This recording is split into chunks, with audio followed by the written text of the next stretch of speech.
hello बेलोले निकावला बड़ा सारा છે सब ठीक ठाक એ વીકેન્ડ પતી ગયો હે ને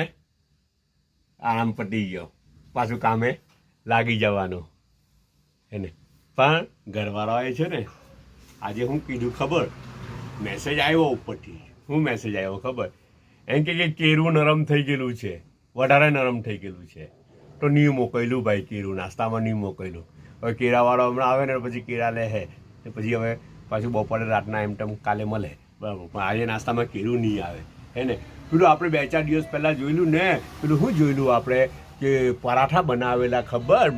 મેડમજીએ પેલા કયા સ્વીટ કોર્નના પરાઠા બનાવેલા સ્વીટ કોર્નને બાફીને પછી એના દાણાને એ કરીને બધું એ મસાલો એ કરીને તેનાથી પરાઠા બનાવેલા ને એટલા ગજબના બનેલા હતા એવો ટેસ્ટ હતો ખરેખર કે એમ પરાઠા તો બધા જ એ લોકોના બહુ ભારે બને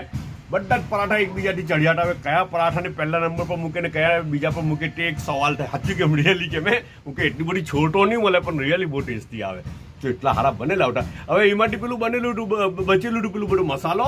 મસાલો બચેલો હતો ને તો તે કે એ લોકો કે ફેંકી થોડા દે જો એ તો ફેંકવાનું આવે તો બહુ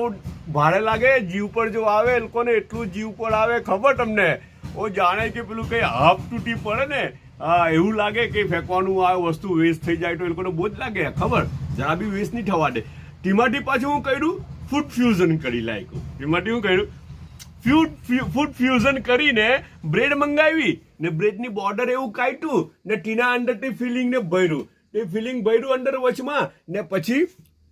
ગોલ કરી નાખ્યું કોણ યાર કેવી રીતે ગોલ કર્યું તે તો મને નહીં ખબર હે ને આ ગોલ કરી નાખ્યું ને પછી એને ઉપર બ્રેડ કમ ને બધું એ કરીને એને ફ્રાય કર્યું ને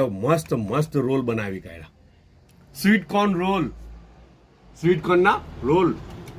લાગે તો હારા જ પરાઠો હારો ઉઠો ને બસ સેમ બધું છે ખાલી યાર શેપ બદલાયેલો છે એવું માનો નહીં મેંદો જ આવે ને પેલામાં પરાઠામાં મેંદો આવે ને બ્રેડ બી હાનાની બને મેંદાની જ બનેલી હોય ને એટલે બધું સેમ જ છે થોડું ઘણું ખાલી શેપ બદલાયેલો છે